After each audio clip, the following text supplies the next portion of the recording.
The Poem of the Man God. The Third Year of the Public Life. Chapter 424. At Caesarea on the sea, the Roman ladies and the slave Galla Ciprina. 1st of May, 1946. Jesus is a guest of the ropemaker's humble family. Their house is low, with a saltish smell, close as it is to the sea water. At the rear, there are some smelly storehouses where goods are unloaded before they are collected by the various buyers. At the front, there is a dusty road, furrowed by heavy wheels, very noisy because dockers, urchins, carters, and seamen come and go incessantly. Beyond the street, there is a little dockyard with dirty water soiled by the rubble thrown into it, and by its own stagnation. From the dockyard, a canal flows into the actual port, capable of taking large ships. On the western side, there is a large sandy square where ropes are made with squeaky twisting winches worked by hand. On the eastern side, there is another little square, much smaller but more noisy and untidy, where men and women are patching up nets and sails. And beyond lie low hovels with saltish smell, crowded with half-naked children. One certainly cannot say that Jesus has chosen a magnificent abode. Flies, dust, bustle, the smell of stagnant water, the stink of hemp steeped before being used, reign there. And the King of Kings, lying with his apostles on heaps of coarse hemp, tired as he is, falls asleep in that poor environment. Partly a lumber room, partly a storeroom, which is at the rear of the little house, and from which, through a door as black as tar, one can enter the kitchen, so that it looks whitish grey like pumice stone. One comes out into the square, where ropes are being made, and from which comes the stench of steeped hemp. The sun is blazing down on the square, notwithstanding that there are 4 huge plane trees, 2 at each end of the rectangular square, under which are the winches to twist the hemp. I do not know whether I am giving the implement the right name. The men, wearing tunics reduced to the bare essentials for decency, running with sweat as if they were under a shower, keep turning their winches with continuous motion, as if they were galley slaves. They speak only to say the words indispensable to their work. Thus, without the squeaking of the winch wheels and the creaking of the hemp stretched in twisting, there is no other noise in the square. A strange contrast with the din in the other places around the house of the ropemaker. Thus, the exclamation of one of the workers is most surprising, as it is uttered unexpectedly. "What, women? At this awful time of the day? Look, they are coming here." "They may be in need of ropes to tie their husbands," says a young ropemaker jokingly. "They may need some hemp for some work." "It's unlikely that they need ours, which is so coarse, when they can get it combed." "Ours is cheaper, see? They are poor." "But they are not Jewesses, see? Their mantles are different." "Perhaps they are not Jewesses. There are all races in Caesarea now." "Perhaps they are looking for the rabbi. They may be ill. See how they're all covered, even in this heat." "Provided that they're not lepers. Poverty, yes, but leprosy, no. I do not want it, not even to be resigned to God," says the ropemaker whom everybody obeys. "But did you not hear the master? We must accept everything God sends us." "But leprosy is not sent by God. It is sent by sins, vices, contagion." The women are now behind them, not behind those who are speaking and are at the very end of the square, but behind those who are on the side near the house. Thus, the first to be met, and one of them bends to say something to one of the rope makers, who turns round, astonished, and remains like a blockhead. "Let us go and listen to them. Covered like that, with all the children I have, leprosy would be the last straw," says the owner, who has stopped turning his winch and goes towards the women. His companions follow him. "Simon, this woman wants something, but she speaks a foreign language. Since you have travelled, listen to her," says the man to whom the woman had spoken. "What do you want?" asks the rope maker rudely, trying to see her through the dark-eyed byssus which covers her face. And in the purest Greek, the woman replies, "The King of Israel, the Master." "Oh, I see. But are you lepers?" "No." "Who can assure me?" "He can. Ask him." The man hesitates. He then says, "Well, I will make an act of faith and God will protect me. I am going to call him. Stay where you are." The four women do not move, a greyish, silent group, looked at with amazement and evident fear by the rope makers, who have gathered together a few steps apart. The man goes into the storeroom and touches Jesus, who is sleeping. "Master, come out. They are looking for you."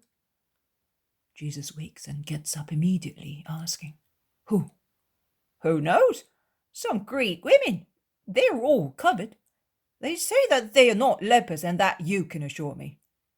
"I will come at once," says Jesus, tying his sandals, which he had taken off, and buttoning the top part of his tunic near his neck, and putting on the belt, which he had taken off to be more free in his sleep. And he goes out with the rope maker. The women make the gesture of starting towards them. "Stay where you are, I tell you. I do not want you to walk where my children are playing. I want him to say first that you are healthy." The women stop. Jesus joins them, the tallest one, not the one who previously spoke Greek, says a word in a low voice. Jesus addresses the rope maker. "Simon, you did not worry. The women are healthy and I have to listen to them in peace. May I go into the house?" "No! The old woman is there and she's more curious and chatty than a magpie. Go over there to the end, under the shed of the vats. There is also a little room. You will be alone there and in peace." "Come," says Jesus to the women, and he goes with them to the end of the square, under the unsavoury shed, into the little room as narrow as a cell, where there are broken tools, rags, refuse hemp, huge cobwebs, and where the smell of macerating vats and mould is so strong as to catch their throats. Jesus, who is very grave and pale, smiles lightly, saying, "It is not a place in accord with your tastes, but I have nothing else." "We do not see the place, because we see him who lives in it just now," replies Plautina, removing her veil and mantle, imitated by the other ladies, who are Lydia, Valeria, and Abula Domitilla, a freedwoman. "From which I infer that, after all, you still believe that I am a just man?" "More than a just man. And Claudia has sent us precisely because she believes that you are more than just, and she does not take into consideration the words she heard. But she wishes to have your confirmation to double her veneration for you, or to deprive me of it, should I appear as they tried to picture me.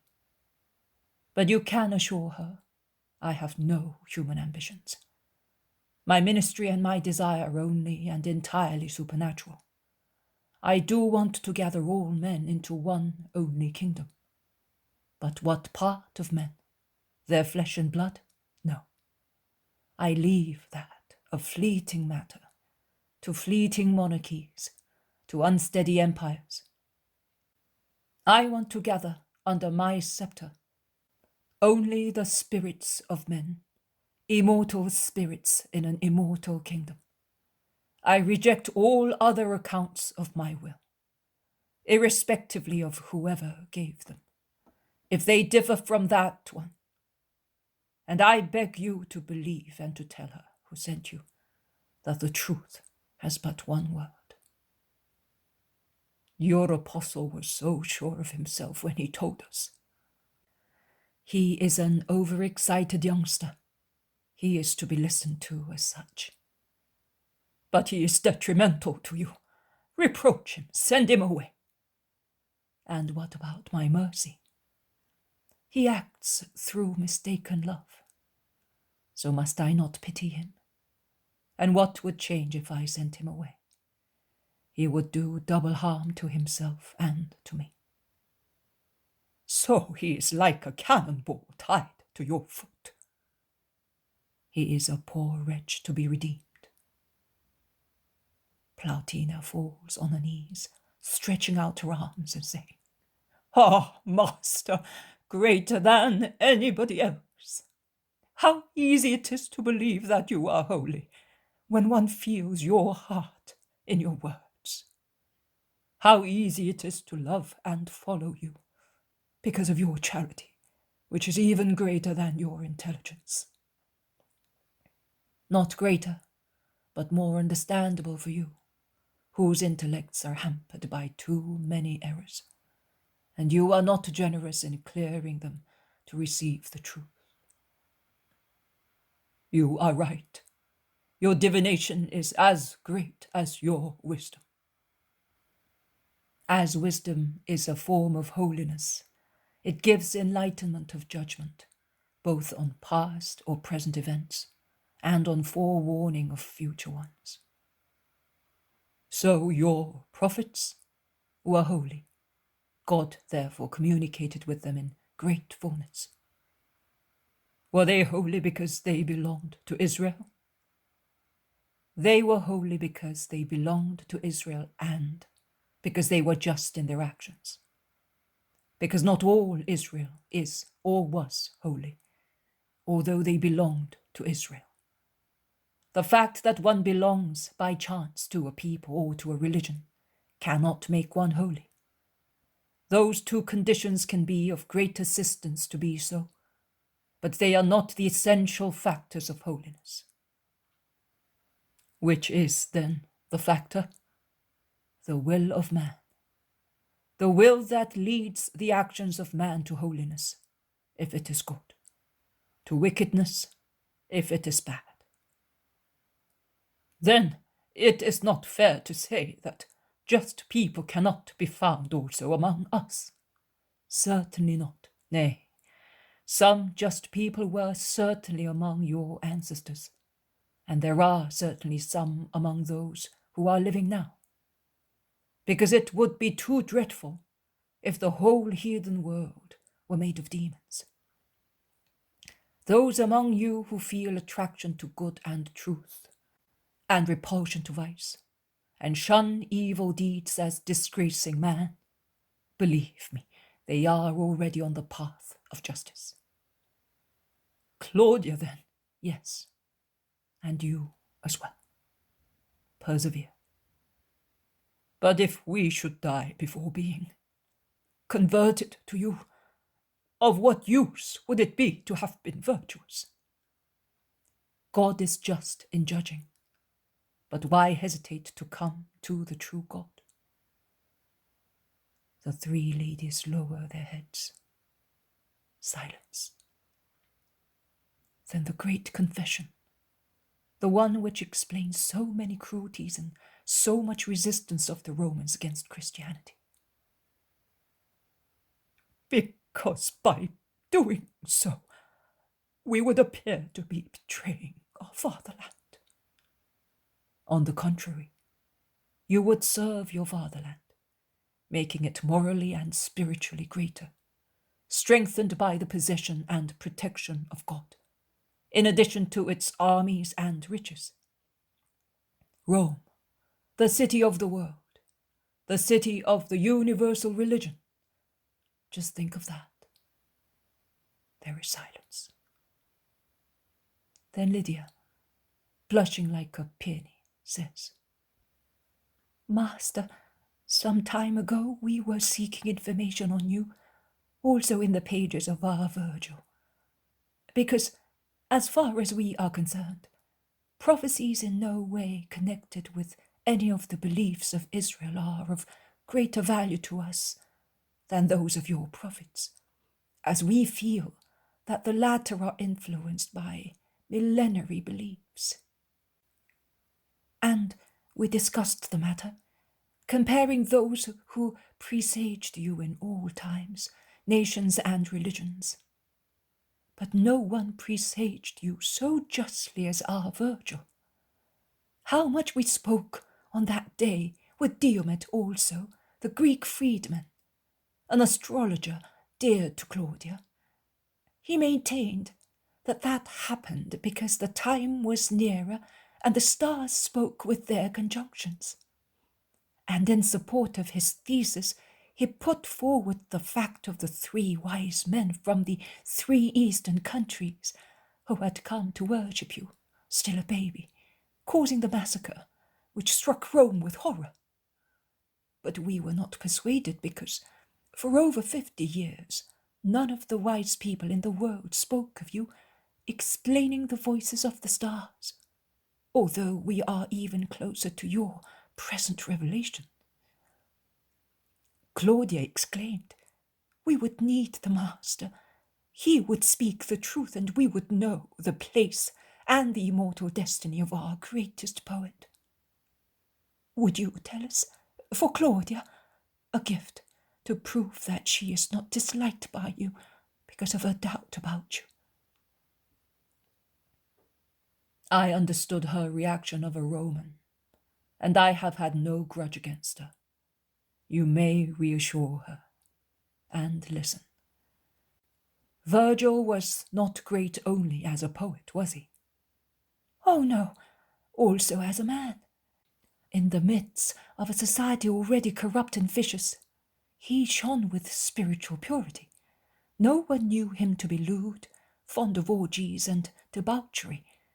His writings are chaste, but even chaster was his heart. So much so that where he lived mostly, he was called the little Virgin, with mockery by vicious people, with respect by good people. So, could God not be reflected in the limpid soul of a chaste man, even if that man was a heathen? Will perfect virtue not have loved the virtuous man? And if he was granted love and the sight of truth because of the pure beauty of his soul, could he not have had a flash of prophecy?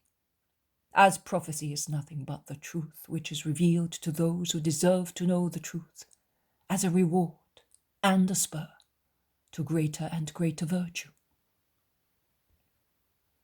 So did he prophesy you? His mind, inflamed with purity and genius, was elevated to the knowledge of a page concerning me, and he can be called the just heathen poet, a pre-Christian prophetic spirit as a reward to his virtues. Oh, Virgil, and will he be rewarded? I said God is just. But do not imitate the poet stopping at his limit. Go on. Because the truth did not reveal itself to you by intuition and partly, but completely, and it spoke to you. Thank you, Master. We are going away. Claudia told us to ask you if she can be useful to you in moral matters, says Plautina without replying to Jesus' remark. And she told you to ask me if I was not an usurper. Oh, Master, how did you know? I am more than Virgil and the prophets. It is true. It is all true. can we serve you? For myself I need but faith and love. But there is a creature who is in great danger, and whose soul will be killed this evening. Claudia could save her. Here? Who? Soul killed? One of your patricians is giving a dinner party, and... Ah, yes, Aeneas Cassius. My husband also is invited, says Lydia. And mine, and we too, really. But as Claudia is not going, we will not go either. We had decided to withdraw immediately after dinner, in the event we had gone, because our dinners end in orgies, which we can no longer bear. And, with the contempt of neglected wives, we let our husbands remain, says Valeria severely. Not with contempt, with pity for their moral misery, corrects Jesus. It is difficult, Master. We know what happens there. I also know many things which happen in hearts, and yet I forgive. You are holy. You must become so, urged by my desire and spurred by your will. Master. Yes. Can you say that you are as happy now as you were before meeting me? Happy with the poor, brute, sensual happiness of heathens, unaware that they are more than flesh, now that you know a little of wisdom? No, Master, we admit it. We are discontented, annoyed, like one who is looking for a treasure and cannot find it. And it is in front of you. What annoys you is the yearning after light of your spirits, which suffer because of your delay in giving them what they ask for. There is silence. Then Plautina, without replying to Jesus' remark, says, And what could Claudia do? She could save that creature, a girl purchased for pleasure by the Roman, a virgin who will not be such tomorrow. If he bought her, she belongs to him. She is not a piece of furniture. Within her body there is a soul. Master, our laws. Women. The law of God. Claudia is not going to the feast. I am not telling her to go. I am telling you to say to her, the master, to be sure that Claudia does not blame him, asks her for help for the soul of that girl. We will tell her, but she will not be able to do anything. A slave purchased is an object of which one may dispose. Christianity will teach you that the slave has a soul, like the soul of Caesar, in most cases even better, and that soul belongs to God, and he who corrupts it is cursed. Jesus is imposing while saying so. The women perceive his authority and severity. They bow without discussing.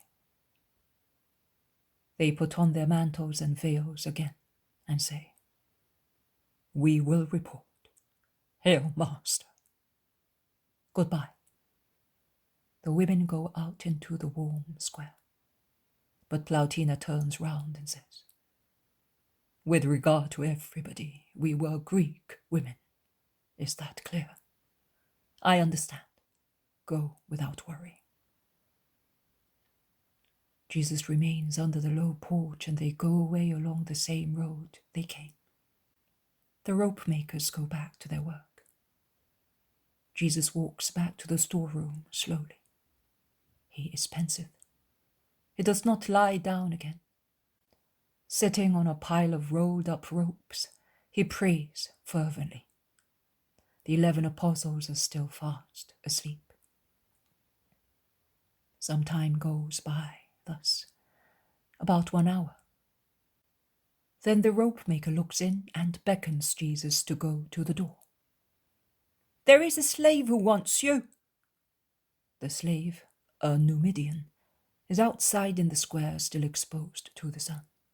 He bows, and without speaking he gives Jesus a waxed tablet. Jesus reads it and says, "Tell her that I will wait until dawn. Have you understood?" The man nods assent, and to make Jesus understand why he does not speak, he opens his mouth to show that his tongue has been cut off.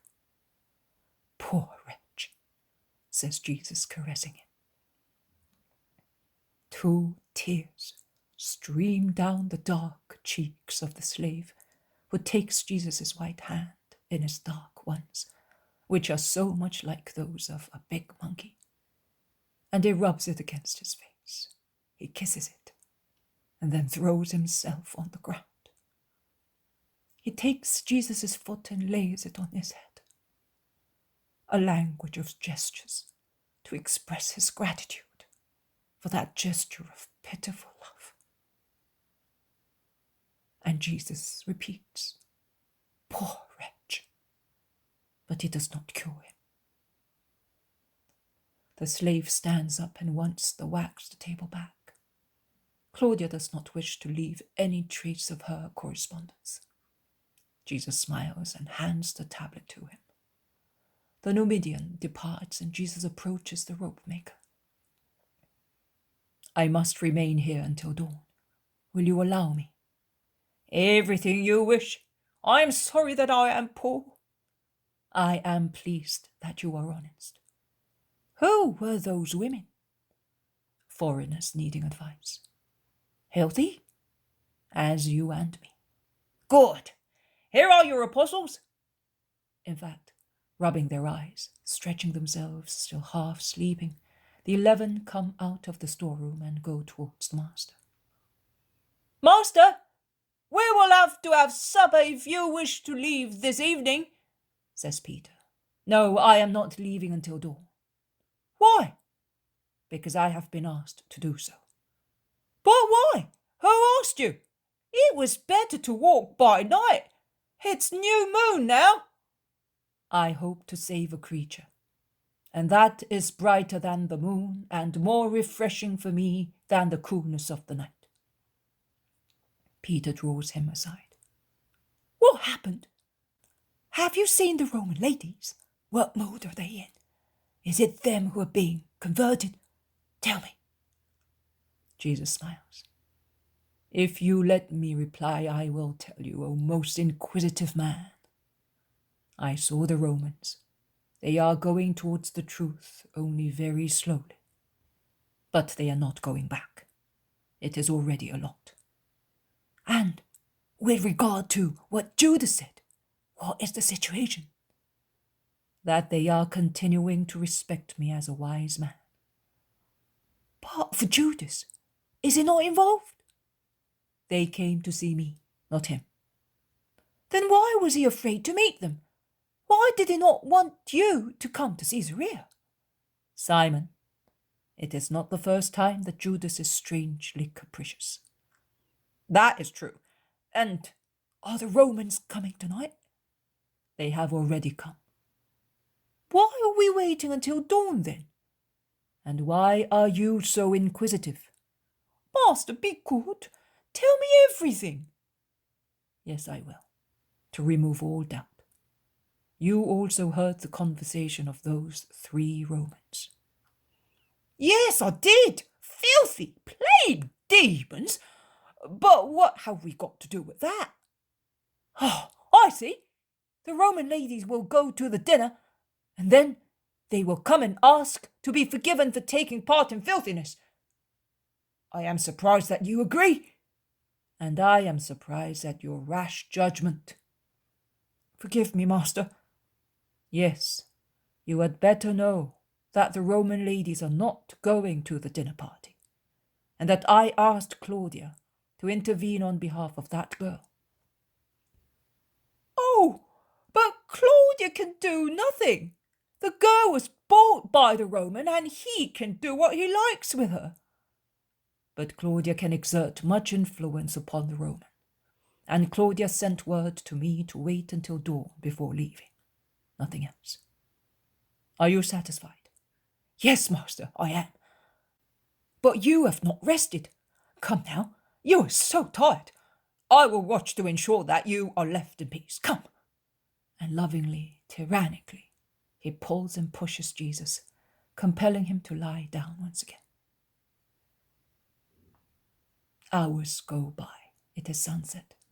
Work comes to an end, and children shout louder in the streets and little squares, and swallows screech in the sky. The first shades of evening descend upon the earth, and swallows go back to their nests and children to bed.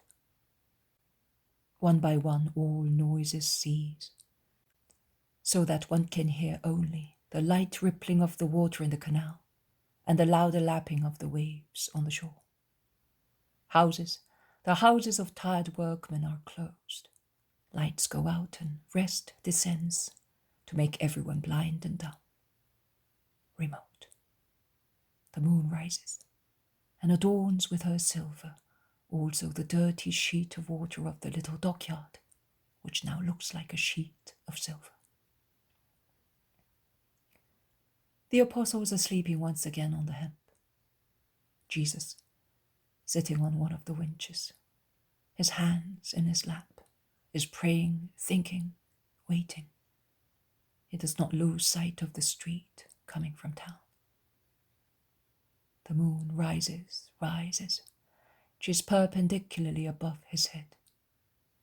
The noise of the sea is louder. The smell of the canal is stronger. And the cone of the moon, which plunges its beams into the sea, becomes wider and wider, embracing all this expanse in front of Jesus, and fades away farther and further, a path of light, which seems to be coming towards Jesus from the end of the world, along the canal, finishing in the basin of the dockyard. And the little white boat is coming along that path. It is proceeding without leaving any trace on the liquid path, as the water becomes smooth again after it passes. It comes up the canal. It is now in the silent dockyard. It draws closer and stops, and 3 shadows land from it. A robust man, a woman, and between them a slender figure. They direct their steps towards the house of the ropemaker. Jesus stands up and goes to meet them. Peace to you. Whom are you looking for? For you, master, says Lydia, unveiling her face and coming forward alone. And she goes on. Claudia has fulfilled your desire, because it was a just and completely moral matter. That is the girl. Valeria will take her later as a nurse for little Fausta. In the meantime, she asks you to keep her, or, better still, to entrust her to your mother or to the mother of your relatives. She is completely pagan, nay, more than pagan. The master who brought her up put absolutely nothing into her. She knows nothing about Olympus or anything else. She has only a holy terror of men, because life was revealed to her in all its brutality only a few hours ago. Oh, how sad! Too late. No, not from a material point of view, but he was preparing her for his, let us say, sacrilege, and the girl is terrified.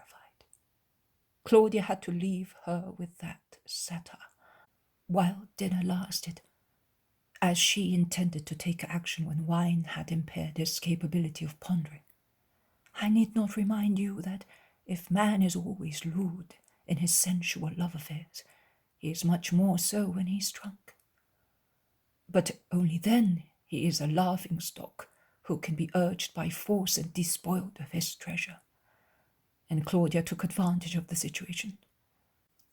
Ennius wants to go back to Italy, whence he was sent away as he had fallen out of favour. Claudia promised his return in exchange for the girl. Ennius swallowed the bait. But tomorrow, when he is sober, he will rebel, will look for her. He will cause an uproar. It is true that tomorrow Claudia will have the means to silence him. Violence, no. Oh, violence used for a good purpose is useful, but it will not be used. Only Pilate, still stunned by the quantity of wine he drank this evening, will sign the order for Ennius to go and report to Rome. And he will leave with the first military ship. But in the meanwhile, it is wise for the girl to be elsewhere, lest Pilate should repent and revoke the order. He is so uncertain, and it is better for the girl to forget, if she can, human filth. Oh, master, we went to the dinner for that purpose. But how were we able to go to such orgies up to a few months ago without feeling sick? We ran away as soon as we achieved our purpose. Our husbands are there just now, emulating brutes. How disgusting, master! And we have to receive them after they... Be austere and patient. You will improve your husbands through your exemplary conduct. Oh, it is not possible. You do not know. The woman weeps, more out of scorn than sorrow. Jesus sighs. Lydia resumes. Claudia asked me to tell you that she did this to prove to you that she reveres you as the only man who deserves veneration. And she wants me to inform you that she thanks you for teaching her the value of a soul and of purity. She will never forget that. Do you want to see the girl? Yes. And who is the man? The dumb Numidian whom Claudia employs in the most secret matters. There is no danger of delation. He has no tongue. As in the afternoon, Jesus repeats, poor wretch. But even now he does not work a miracle. Lydia goes and takes the girl by the hand and almost drags her before Jesus. She explains. She knows few Latin words and even fewer Judean. A little wild animal, just an object of pleasure. And she says to the girl, don't be afraid. Say thanks to him. It is he who saved you. Kneel down, kiss his feet. Cheer up, don't tremble. Forgive her, master. She's terrorized by the last caresses of drunken Ennius. Poor girl, says Jesus, laying his hand on the veiled head of the girl. Be not afraid. I will take you to my mother for some time. To a mother, do you understand? And you will have so many brothers around you. Be not afraid, my dear daughter. What is there in Jesus' voice and looks? Everything. Peace, confidence, purity, holy love. The girl perceives that.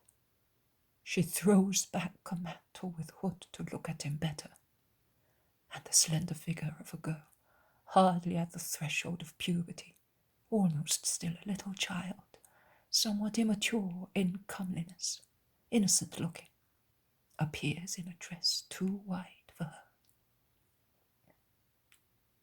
She was half naked. I put on her the first garments I found, and I put some also in her sack, explains Lydia. A little girl, says Jesus compassionately, and stretching out his hand towards her, he asks, do you want to come with me without any fear? Yes, sir. No, I am not your owner. Call me master. Yes, master, says the girl with more confidence, and a timid smile replaces the expression of fear previously visible on her very pale face. Are you capable of walking a long distance? Yes, master. Then you will rest at my mother's, in my house, awaiting Fausta, a little girl of whom you will be very fond. Are you pleased? Oh, yes. And the girl confidently raises her clear, grey-blue eyes, which are most beautiful between her golden eyebrows, and she dares to ask, No more that, master? And a flash of terror upsets her once again. Never again. Jesus promises once more, laying his hand again on the girl's thick hair of the shade of blonde honey. Goodbye, master. In a few days' time we shall be on the lake as well. Perhaps we shall meet again. Pray for the poor Roman ladies. Goodbye, Lydia. Tell Claudia that these are the conquests which I expect, and nothing else. Come, child, we're leaving at once. And holding her by the hand, he looks in at the door of the storeroom, calling the apostles. While the boat, without leaving any trace of its voyage, sails back to the open sea, Jesus and the apostles, with the girl enveloped in a mantle in the middle of the group, go towards the country through narrow, deserted streets of the outskirts.